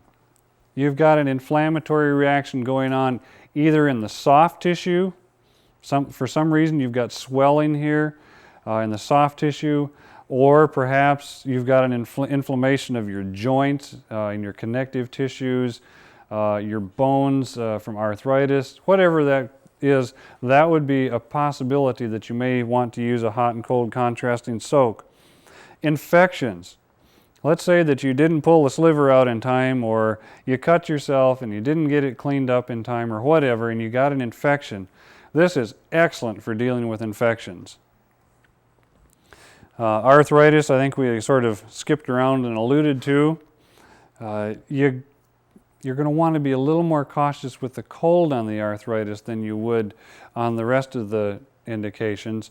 Maybe not quite as cold, and maybe not quite as long in duration. Again, you have the flexibility to think through what you're dealing with. Real arthritis doesn't like cold because it hurts. There's a cold ache associated with arthritis that you don't get with anything else, and you don't appreciate cold. Even for short therapeutic doses of it, you don't appreciate it a whole lot. You know, anytime that you've got swelling, and I shouldn't say anytime, because with sprains, this will hasten or speed up the healing time with a sprain, but stay away from it during your first 24 to 48 hours. You want that initial swelling, edema, reaction to take place. And if you start hitting it with hot and cold, you're going to actually aggravate that situation tremendously. But once that is stabilized, somewhere between 24 and 48 hours, you're going to actually be able now, by your hot and cold, to bring circulation, remove circulation, bring circulation, remove circulation. You're going to speed up the healing dramatically. Contraindications are diabetes. Again, you might use warm and cool, but not hot and ice cold for that type of a person. Any type of another type of a circulatory disorder. And if you have an open wound that's bleeding, let's not do this while we're trying to deal with getting bleeding stopped of any kind. Now, open wounds that aren't bleeding can benefit from this by cleansing them quite a bit. If I'm going to, let's say that Christopher's got on his hand here, and typically we're not going to make a patient stand up, but for the camera to make this visible, we're going to have him stand up. Our hot on the left or cold on the right, except in southern Illinois. We're going to put this hand down in here and nice and hot, and typically he's going to want to pull his hand out when I add a little more hot because he said it isn't hot enough, and I'd stir it with my hand. You know, if your patient's game, maybe they want to stir it themselves. This is something a lot of people just do for themselves, period. This doesn't take an attendant per se. If he's got an open wound that's not bleeding, I might tend to have this have some hydrogen peroxide in. My preference would be to make a strong decoction of white oak bark and put this in here. That will cleanse and draw like nothing else will. It will take pain out of that wound, out of that infection. Over and over I've seen where it just really just killed the pain. It's got tannins in it and salicylate compounds in it. It deadens pain. It takes down inflammation. It draws out any of the pus. It purifies. It's an antibiotic, antiseptic. It's tremendous. So if you've got an infection, I'd probably start out with that, adding some hot water, or maybe if I've got a big pot of this on the stove, I'll add a little more of that each time. Typically, you're going to talk about leaving that in the hot water for 3 to 5 minutes, and the heat is going to be somewhere between 105 to 111 degrees Fahrenheit, and that's going to depend on each person, what they can tolerate and what they can't, and the severity of what you're dealing with. He'll bring this over into the cold, take it out, dip it down in. About 30 seconds is sufficient to have changed the circulation from drawing to driving away. Drive that away. Now we're going to take it back out. We're going to put it back in. This sometimes they're going to say hurts just a little bit, throbs just a little bit for just a moment when they go from the contrast. But that is typical, and it's only going to take about a minute before they say, well, I don't mind it anymore. Maybe 30 seconds, it doesn't throb anymore. It's very easy to do this. You can go as long as you want. I like to continue my rotations, you know, like 3 minutes, 30 seconds, 5 minutes, 30 seconds, depending on how it feels. And I like to see this go about 20 minutes. You can go longer if you want to, but I wouldn't go any shorter than 15 minutes because you're not going to get enough opportunity to have enough rotations to really cleanse that area and bring a lot of healing blood in. We know that perfect health, from what the Spirit of Prophecy tells us, perfect health requires perfect circulation. And anytime you have an injury, you're almost always looking at some sort of an upset in the balance of circulation in that area. And that's why we're doing this changing, because we want to bring in healing blood. All of these new blood cells come in. They're carrying nutrition for the cells that are there to repair. You know, we're bringing in some of the lymphocytes and our white blood cells, our T cells, all of these killer cells come in, and sometimes they have to come in, and they don't always just attack foreign cells. They sometimes come in and either repair or destroy injured cells. And we need the workmen to bring their tools and get in here and do the job if we're going to have reconstruction take place. We always are going to end with cold except for arthritis. Arthritis, we don't want to come out of here and take poor old Christopher's gnarled up arthritic hand and dump it into ice water and leave it there for 30 seconds and then take it back out. We're going to give him a 7-year ache doing that.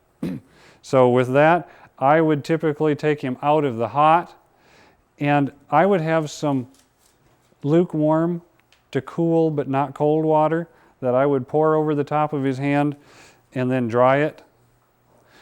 If he has an infection and all the other indications, we're going to put him into cold water for the last one and then dry it.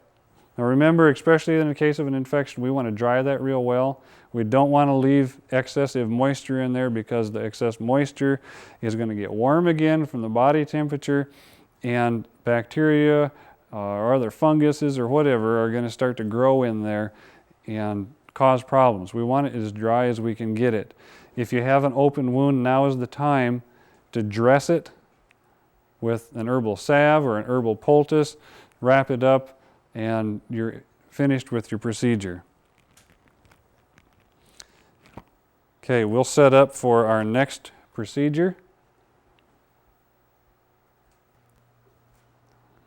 Poor Christopher has bad bronchitis. He's been really coughing and coughing and coughing, and all of his bronchial tubes and passageways in his lungs are all irritated, and he's not sleeping well at night, and he's driving everybody in the family crazy with all of his hacking and barking, and he just wants some relief. So this is a time for just a local fomentation. And local fomentations are a little differently done than what we did on the full body thing. And we're just going to be working on just one area. And again, we're going to take and put our dry single ply towel down. I'm going to pull it right up there so it protects the bottom of his chin and on his neck. I'm going to take my other towel and we're going to dip it in our hot water, microwave it, bake it in the oven, whatever you want to do. You remember, we're going to keep the ends dry so we're not going to burn ourselves. Wring it out good. We're going to take this hot pack now and we're going to, if it's too hot for me to bounce, I don't want to drop it on Christopher, okay? I want to be able to tolerate enough I could bounce it. We're going to lay it down. See, I made it, oops, I burnt his chin. He's nice and didn't say anything, and well, now I'm watching his eyes. I mean, if his eyes start getting this big around, I better start forgetting that and getting back under here and lifting this back up and bouncing and getting some more cold air in there. I don't want to hurt my patient. I mean, if they're miserable, maybe it's working, but we're not building a rapport. All he knows is I'm a guy who's tormenting him, and that's all he cares. He wants to get away, especially children are that way. Okay, we're going to cover him up. And while we're letting him get warm, I'm going to read to you the indications and contraindications off of my syllabus. A cold or a flu would work, a cough, bronchitis. I'm probably going faster than you can keep up with, right? I used to get frustrated with my professors in college. How come they had to talk so fast? We had one mathematics professor that I called Rocket Mouth because there was no way to keep up with keeping notes. He used to crystallize chalk and break it on the board as he would write. I could not write that fast or think that fast. Sinus congestion is another one we can use. We could actually do this over the face. Pelvic congestion, we typically don't deal with pelvic congestion with this one because we'd be bringing blood there unless you were going to just use a cold over this area and not the hot. You might just want to put a cold pack over the area to drive some blood away. If you're going to do that, you're going to want to combine it with a hot foot bath to give it somewhere to go. You don't want to just send it. You got to give it a destination in order for it to be effective. But maybe, he's had a flu. Maybe it's just a cough. Maybe he's got bronchitis, a pleurisy, pneumonia. If this is the only thing we have to work with, this is a place to start. And a contraindication would be if he's got severe heart trouble. I'd be careful using this with someone with severe heart trouble or irregular heartbeat. You're going to want to watch him. With somebody like that, you almost want to keep one hand out just with your finger on their pulse, sensing whether there's a speed up or a slow down or any irregularity forming, that type of thing. Now this is a little different because I'm going to leave this hot pack on now for up to 10 minutes. I may have to change it twice during this 10-minute period to really get him up to temp. But I'm bringing blood. Now I want to chase it away because I want it to go away, take all the bad stuff with it, and I want some more blood to come. So what I'm going to do is I'm going to take Christopher and uncover him quickly here. And I've got a special towel pack over here that I wrung out that's nice and ice cold. And I'm going to lay this right direct on the skin. And my wife just loves to press down all over on this and make certain that she doesn't miss one iota of an inch, so that, I don't know, I think she just does it. She says it's for my own good, but I think she does it just to torment me. And, you know, she really pushes down. And I'll leave this on for about 30 seconds. You don't want to leave it on so long that you'll chill him, but about 30 seconds. And he's quite invigorated at the moment. And we're going to put our dry pack back on. We're going to bring a new hot pack. It's really great if you have 2 people to be doing this, because the second one's over here wringing out your hot pack again. And got it all ready to go. Cover him back up. And now we're ready for round 2. It's repetitious. We do it one rotation after the other. You're going to do your best healing if you'll let it run for at least 30 minutes. 3 rotations seems to be sort of a magic number. You want to go from hot to cold 3 times. Invariable, it seems to work out depending on, again, the thickness and the density and how hot and all that type of thing, but it seems like you'll change at least once in between. Sometimes maybe 3 times if you're using it with real thin packs. The thicker the better for you, because that's the least amount of work for you as the attendant. Of course, it's a little harder to wring them out, and if you don't have strong hands or strong arms, you might want to use multiple layers. Maybe you'll put one towel on, then you'll go right over and get another one and wring it out and put it on, and then another pack. Whatever you're comfortable with dealing with. And if you've got a microwave to work with in the house, then you just make them the right consistency of moisture, and you just flopping them back and forth, and you really don't have to be adding any water or wringing anything out. And then it's a little easier to work with. But that's about the only good application that I can think of for a microwave, because they're not really all that safe for what they do to your food, and then you eat your food and they're not good for what happens inside for your blood quality. Okay, we've done our 30 minutes. We're going to end with cold. Now, my mother, when I was a kid, would end with cold, and then she'd rub me down with Vicks or goose grease or something like that. But that's really sort of an old wives' remedy. It's really not applicable. Really isn't something we want to do. If you really wanted to do that, you could use some sort of liniment or that type of thing, but it really is not necessary. You really just want to cool this area off now very quickly. Bring in your cold pack, press it down all over. Make sure they get the full benefit of them. And now, you've not had them so well heated because you don't have the foot bath associated with it. Your legs are probably not sweaty. And arms are probably not sweaty. Probably the only thing you're dealing with is just right in here. Your cleanup job or your mop-up job is really easy. Just take and get that to where you can just close all the pores off and make sure they're covered either, with your blanket. Maybe they want to sit up and put their shirt on or their bathrobe or whatever. But now you need time for all the body processes to normalize and equalize out. Your circulation needs to equalize. Your pores need to do what they're going to do. Perhaps he's going to heat back up on me a little bit, and maybe his pores are going to open back up. So in about 15 minutes, I'm going to come over and I'm going to check him out. And if he's kind of sweaty or clammy feeling, I'm going to take a real well wrung out cold rag and run back over him one more time. And I may even have him sit up and do his back as well, and then put a fresh shirt on him, a new t-shirt, new sweatshirt, new jammies, whatever you're going to put on him. And then he's probably okay after about 15 minutes to do what he needs to do indoors. I really discourage people from going out into the outdoors, and especially in the wintertime where it's really bitterly cold, within any sooner than 30 minutes.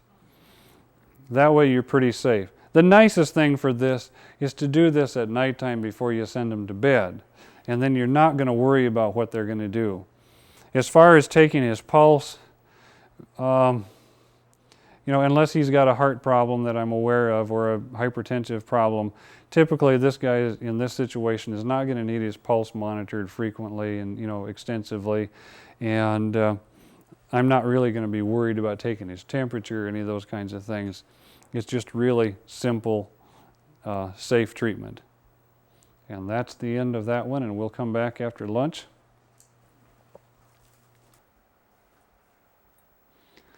I want to demonstrate heating compresses. Some people call them cold compresses, some people call them hot compresses, heating compresses, there's a variety of names. I think if we understand the commonality of the terminology, I think we'll probably be all talking about the same thing. Again, what we're trying to do is work with circulation. Circulation needs to be brought to a particular area. It needs to be sustained in order for a healing to take place. And we're going to show you a couple of techniques. Now I have just a plain washcloth. Typically I like to have a thinner piece of cloth than what I'm working with, but you work with what you can find. A man's handkerchief is okay, I like that. A piece of a pillowcase, as long as it's not worn to a frazzle and totally threadbare that you can see through it. You want a little bit of body to the material. And I like it to be cotton. And that's about the only requirement for it. And what we're going to do is we're going to take and dip it into water. We're going to wring this out very, very dry. I mean, a real determined wring out on this so that it's really not going to be drippy at all, because the last thing you want is water dripping out of this. We're going to leave this on for a minimum of 4 hours. The typical application for this is someone with a sore throat. And what we'll do is we'll put this up around here so that we're going to have it right on where the sore throat is at. And then we're going to take a piece of wool fabric. Now play around and get different sizes. Different sizes are going to fit different applications, and you're going to want a half a dozen different sizes of this type of application around so that you don't have something too big. This is a little bit too big for a throat, because if he were to go to bed with this on, it's going to be reaching up and over and scratching and itching, and he's going to stay awake all night. But for demonstration purposes, it's very adequate. What you notice we have is we have a piece of cotton underneath that's wet, and a piece of dry wool over the outer outside of it. And then you're going to just take a safety pin, and you're going to pin this on so it's snug. Now, I don't want to choke him. That's not the object of the therapy, is to cut off his breathing or his ability to swallow. But I want this to stay firmly in place. Now let me explain why it's there. I'm going to get a glass of water here and do a little hydrotherapy to my tonsils. What we're trying to do is we're trying to have sustained circulation. If you've got a sore throat here, you've got some sort of a virus or a bacteria that's causing problems. Is that hot or cold? This is cold water.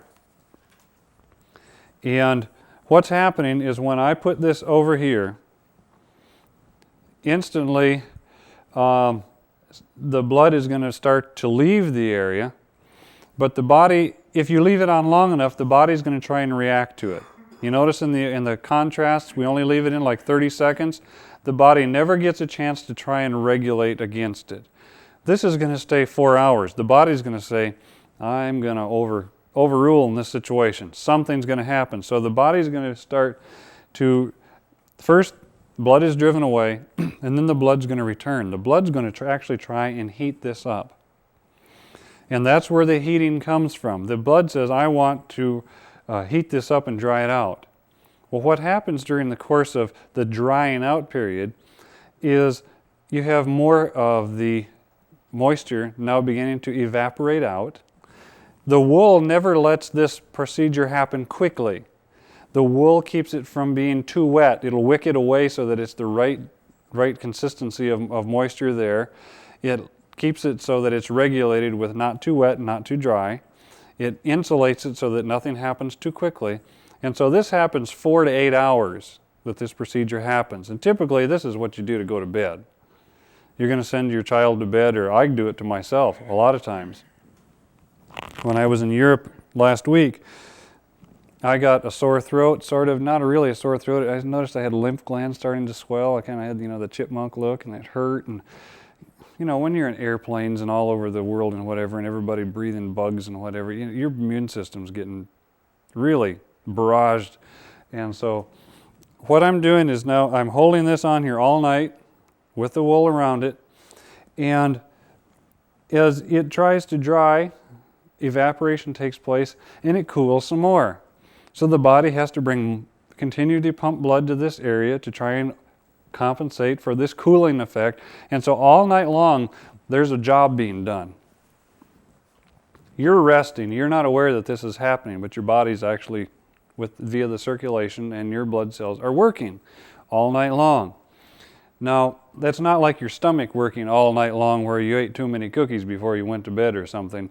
This is not a type of a work that is debilitating. It's not robbing your body of its strength or its vital force. And by morning time, it's probably pretty well dried this out. Let's say that we just got Christopher out of bed and we want to send him outside. We don't want open pores all the way around. You already have your cloth. Dip it in the cold water, wring it out really well. And let's take and bathe this area off, sponge it all off, and close all those pores up. Now, for most people, that's as far as they ever go with this. But this has a lot of applications. And we can go big applications with this. Let's say we're going to age him about 60, 70 years now, and now he's got a wrist, and it's got arthritis in it. And it's achy, and it hurts, and it throbs away, and it's miserable. We can do the same thing here. We want circulation to come and heal. So we'd wrap this all up, put our wool around it. Now he can either, Grandpa Christopher can wear this all day, or he can wear this all night, but I don't like to see it to be on for more than 8 hours. Then you need to give your body a little break. But many times you can take a stiff joint and loosen it up overnight, or maybe over the application of a couple of nights, and make that work really a lot easier, and take some of the inflammation out. If there's some acid crystals built up, if it's gouty or whatever, you can take that out. Now, use your imagination. This is limitless. Had a young man who had damaged his hand, and what we did is we took a cotton glove, a thin cotton work glove, little jersey glove, dipped it in water, wrung it out, put it on his hand, and put a big wool mitten over the top, and he went to bed. The next morning he took that off, dipped his hand in cold water, dried it back off, began to heal some of the damage he'd done to his hand. There is really no limitations to this. Let's say that Christopher's had a chronic weakness in his lungs, bronchitis, coughing. He's been doing this for 6 weeks. We'd like to get this over with. So we've got the makings of it right here between the two of us here. We'd take his t-shirt, we'd dip it in water, we'd wring it out as dry as we could get it. Wouldn't be very much fun if this was real. We'd put it back on, and it's cold, it's clammy.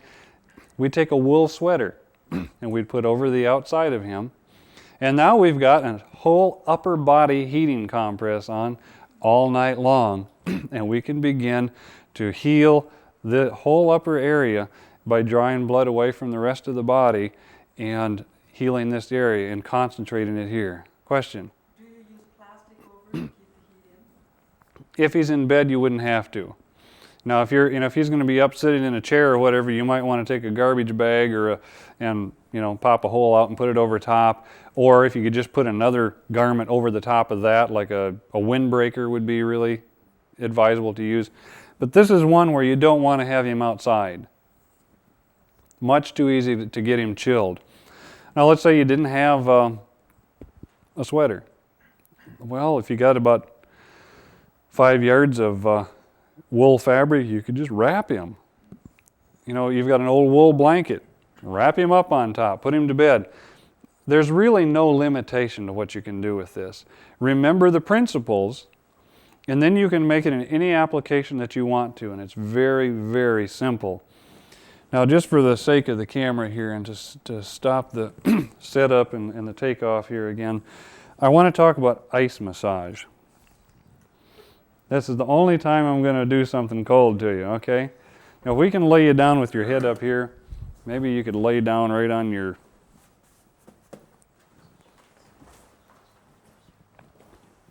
Okay.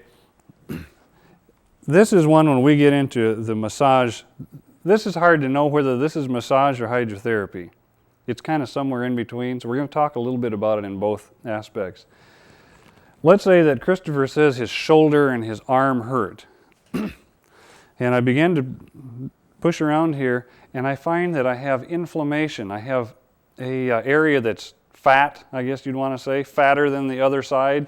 You feel this side and you feel the other side, and you say, this is kind of puffy. Now some people say, well, how do I know when to use this and when not to use this? If you find a muscle spasm here, you don't want to use it because you'll tighten the muscle spasm and make it worse. But if you can poke around and probe with your finger and he doesn't say, ow, too bad, and I find an area that's a little bit fat, but I don't find a spasm, like a rope or a knot in it, I know that I'm not dealing with a spastic muscle, because I don't want to do that to a spastic muscle. I had a man here at camp meeting with a sore back, really sore back, and I began to work on his back, and I began to realize that I had an injury situation without spasms.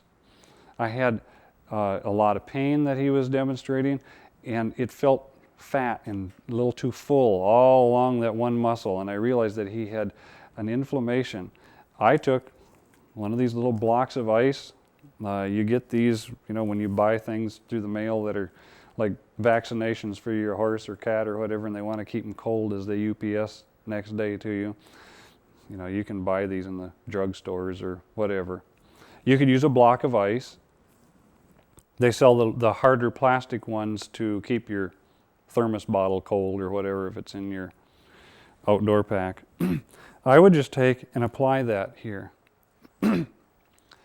and get that down to where he can tolerate the cold.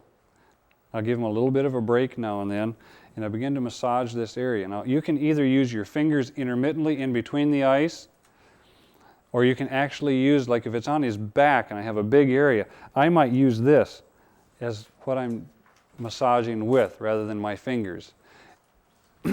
And we'll just work that whole area over. We're going to reduce the inflammation.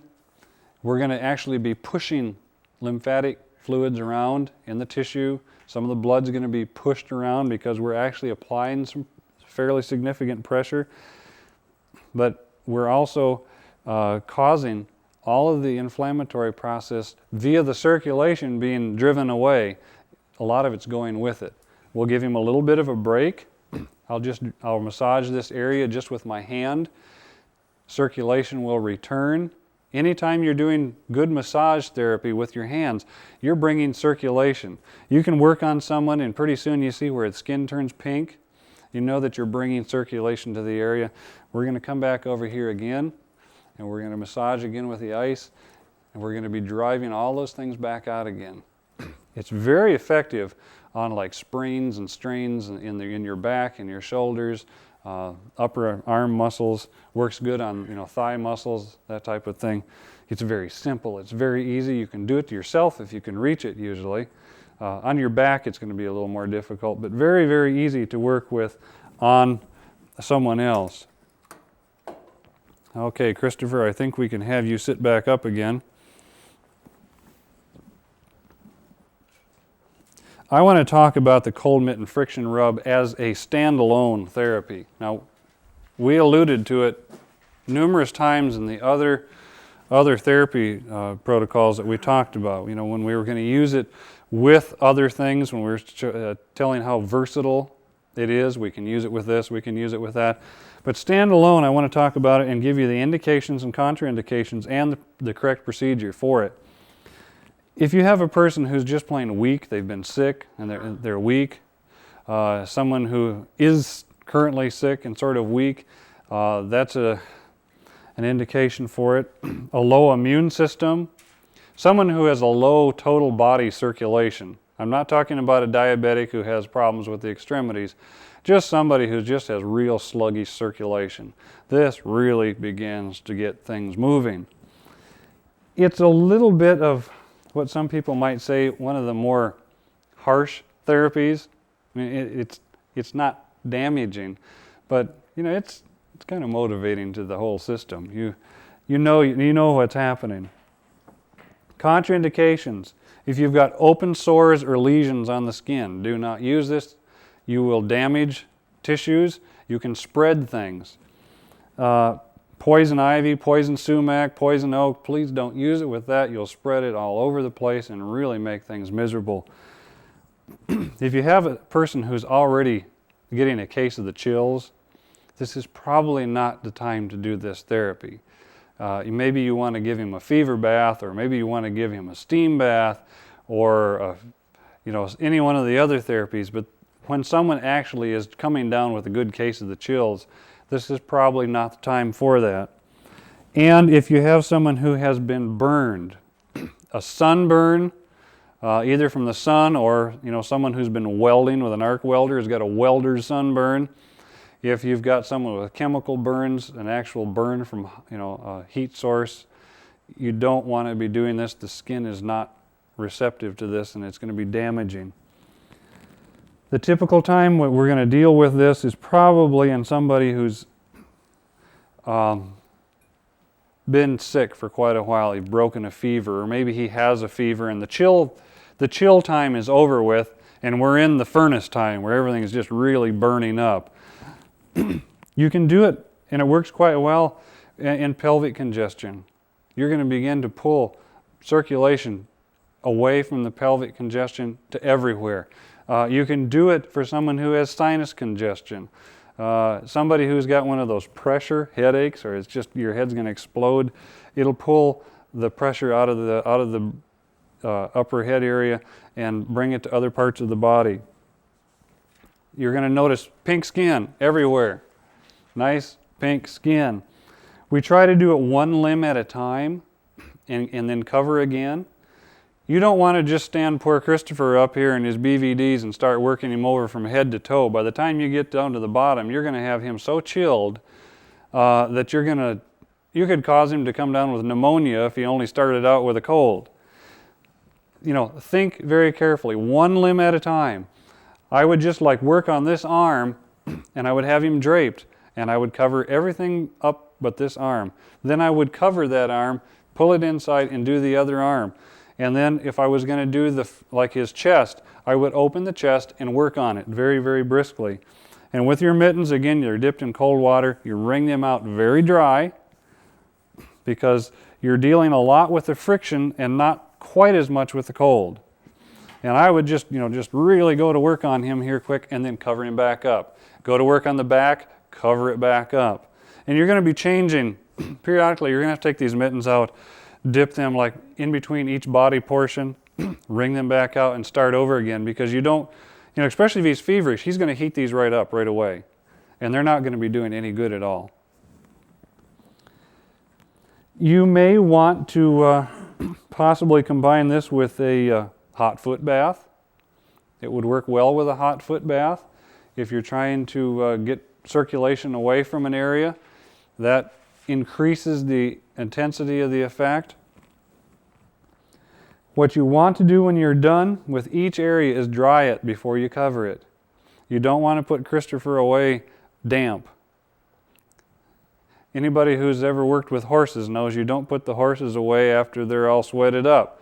You dry them down. You give them a good rub down and dry them off before you put them back in the stable or turn them loose. In fact, our horses, sometimes we put blankets over them when we've had a hard workout on the mountain and it's cold outside until they have like a half hour for their body equilibrium to take place. Same with a person. You want to get them, do what you're going to do, dry them off and cover them back up again. Cold and contrasting hot and cold showers is our last thing we're going to talk about. The indications are a low immune system. I like this one. This is something that I can do almost anywhere I go. If I'm traveling and I feel a little bit not up to what I want to do, man, I'll head for the nearest shower and I'm going to take 3 to 4, maybe 5 rotations through hot and cold. Fatigue, if you're just plain really tired, this will really help you overcome fatigue. It'll wake you up. My brother and I used to drive semi-trucks, and we used to say that a good shower was worth 2 hours of sleep. And I don't know if that was really true, but it sure seemed like it, especially if you'd been a day or two without one on the road, that there was sort of an equivalency there. Overall circulation, I tell you what, when you get done with hot and cold contrasting showers, you got circulation everywhere. It's you're moving. Your contraindications are going to be advanced heart disease. You don't want to take somebody with a pacemaker and a valve problem and occluded arteries and all that kind of thing and run them through hot and cold contrasting showers. That would not be a wise thing for that patient. Advanced diabetes, again, very, very strenuously emphasized to use caution if you're going to use any of this type of thing, and you could burn them quite easily. Someone who says, I'm dizzy, if they're already dizzy, what are they going to be when they get done? Because I know when I do it, when I'm not dizzy, I sometimes come out of there just a little bit for a minute, having to get my feet back on the ground again, because there's something to do with that amount of circulation that you're not quite used to. And severe headaches. Please don't administer this to someone with a real severe headache. You could really make a real miserable person. It's possible you could actually cause an aneurysm or a number of other things. Not a good idea, because you don't even know why you have the severe headache possibly. And maybe it has a real danger and you could just, tip them over the edge. One thing you want to do is, if you are the one who is helping this person, it's one thing if you're doing it yourself to have your own ideas. But if this person, let's say Christopher, has never done a hot and cold shower before, or even if he has and he's a little bit weak, I want to help him get in the shower. I want to talk to him while he's in there and ask him, how are you doing? Are you strong? Are you dizzy? Is it too hot? Is it too cold? The communication keeps him in good shape. You lose touch and lose communication with him, and you may have Christopher slumped up against the side of the shower and not even know about it in there. Maintain your communication, help them in, help them out. Your first rotation is gentle, not really hot, not really cold. And you typically run it as hot as the person's comfortable with until they think, oh, I'm getting too hot. Now the body has told you it's time for the cold. You don't want to sit there and watch your watch and say, no, Christopher, I know that you're just burning up in there, but you got to do it for 3 more minutes. We're not rigid on this. This particular thing we're not watching the clock for. We're listening to what's happening to him. Time to turn the cold water on. Don't just crank it all the way over. I know some people like to do that. That can be a real shock to the system, and more than some people can take. I've seen people just fall right down in the shower from somebody doing that to them. Gentle. Get it on to cool, and if he says, you ask him, is that okay, or can you take a little colder? Most of the times they'll say, I can take a little colder, and you edge it a little bit. When you get down to the 4th or 5th rotation, you can take more shock. The body's now ready and receptive for that. About 15 seconds is usually about all they're going to want. They're probably going to turn around on you about twice in the shower and say, I can't take any more. It's time to gradually just right back over to the warm, not the hot, and then edge to the hot.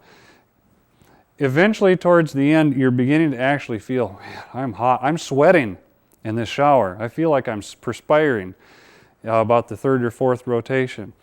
And then you can turn the water a little bit colder and you can stay in it longer.